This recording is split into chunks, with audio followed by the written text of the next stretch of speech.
The clock radio blinked 12:17 a.m., its cold digital glow slicing through the heavy dark like a silent accusation. The bedroom was cloaked in stillness, except for that unrelenting red light pulsing against the walls. I lay there rigid, eyes shut tight, body turned away from the door, pretending to sleep. But inside me, every nerve was pulled taut, vibrating with anger, grief, and disbelief. My breath came shallow, quiet, as if any sound would collapse the fragile shell control I was barely holding together. I'd been lying in that bed for hours, no rest, no peace, just a looping reel of the same tormenting image. Her car pulling into the driveway 10 minutes early. 10 minutes before she said she'd be home from her late shift at the hospital. That one detail, that quiet slip, had undone everything. The mattress shifted beside me. The sound of her returning, a sound I once welcomed without thought, felt foreign now, like something poisonous slithering into my space. Her body sank into the bed with a softness I had memorized, but tonight it repelled me. I heard the faint rustle of her clothes as she slid beneath the sheets. It used to be the most comforting rhythm in my world.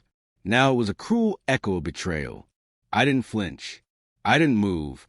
I didn't dare breathe too deeply. Every muscle in my body was clenched so tightly I thought I might crack like glass. A metallic taste out of the back of my throat. Part rage, part sorrow, all poison.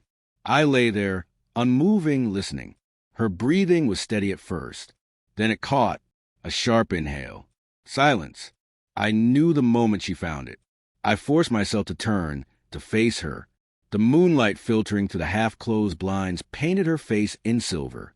Her eyes were wide with terror, fixed on the sheet of paper in her trembling hands. That single page had taken me hours to write, each sentence etched with the weight of my broken heart. The letter wasn't filled with screaming or rage. It was quiet, brutally honest, a reflection of the hollowness that had taken root inside me. It spoke of how our home, once alive with warmth and laughter, had grown cold.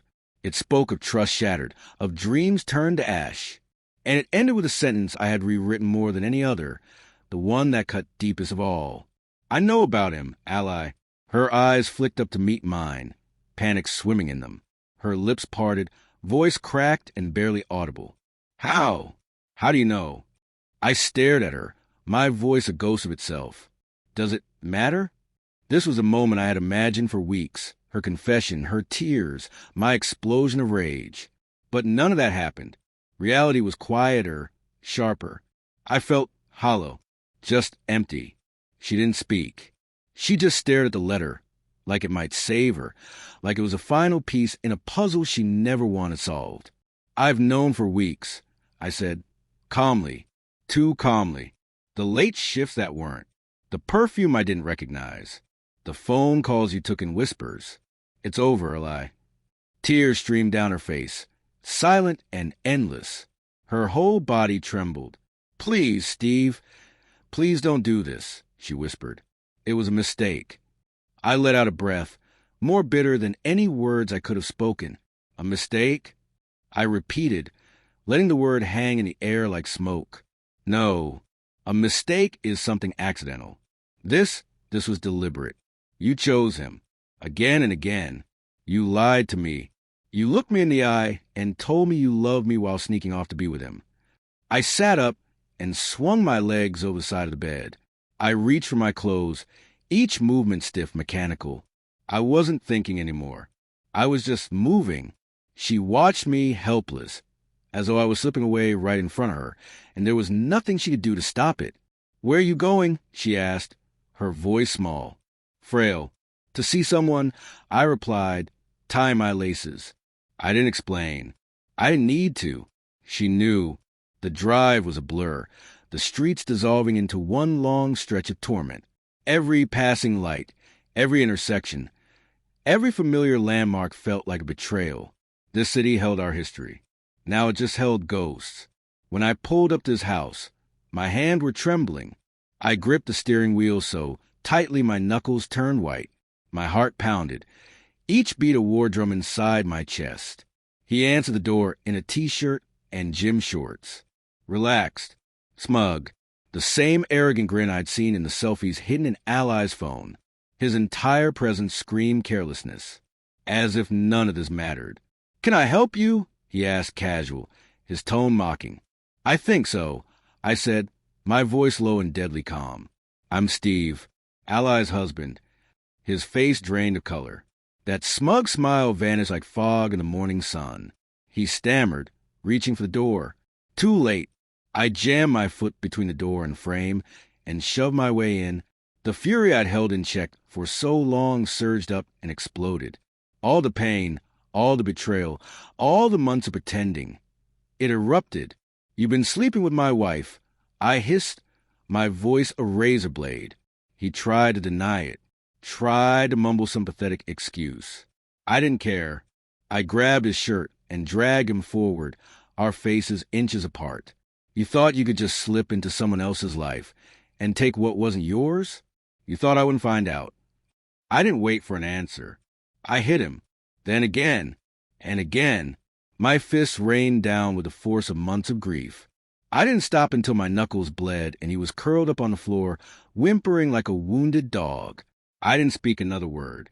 I just walked out into the cool night, my breath ragged, my chest hollow. For a moment, I felt lighter, as if the fight had purged something from me. But as I drove home, the emptiness returned. Violence hadn't healed me. It hadn't erased the betrayal. Nothing could. The weeks that followed were mechanical. Divorce papers, lawyers, the slow dismantling of a life we built together brick by brick. Ally moved out. She tried to call, to talk, to explain. I ignored it all. The sight of her holding that letter, the terror on her face, played on repeat in my mind. It was a moment everything truly ended.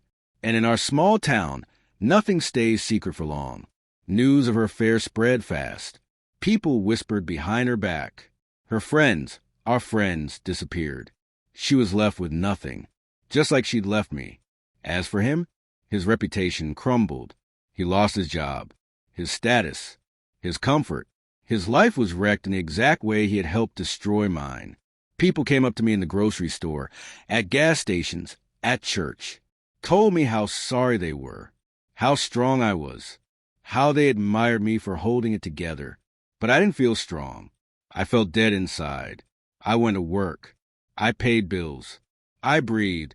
But every moment felt muted, like I was watching my life from the outside. And no matter how much time passed, the pain still lingered, sharp and cold. Sometimes, late at night, I think about what went wrong, when the love started fading, when she started lying, when we stopped being us. And then I remember the letter, the way she held it with shaking hands, the way she looked at me, realizing it was over. And I know some wounds don't close, some betrayals cut too deep, and some things should never be forgiven.